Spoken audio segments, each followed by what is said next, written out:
للناس اللي قططها حامل او داخله على حمل او اي حاجه من كده، بيسالوني دايما ايه يا دكتور اهم النصايح اللي تديها لنا نعملها مع القطه بتاعتنا الحامل، او هنعمل ايه مثلا لو فاجئتنا انها بتولد. اول حاجه القطه عاده بتختار المكان اللي هي حابه تولد فيه، مش انت خالص اللي بتختاره لها ولا انت اللي بتظبطه لها.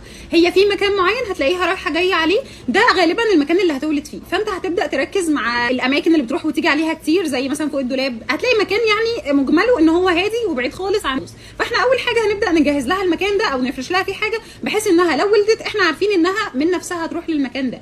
طيب ايه كمان؟ لما بتيجي تولد بتفضل رايحه جايه بتنونو كتير، خاصه مع صاحبتها اللي بتقدم لها اكل او اللي مسؤوله عن البيت، بتفضل رايحه جايه بتبقى عايزه تبلغها بحاجه، الالم اللي هي بتحس بيه بتحاول توصله لها، او انا بولد اهتمي بيا، او خليكي قاعده جنبي.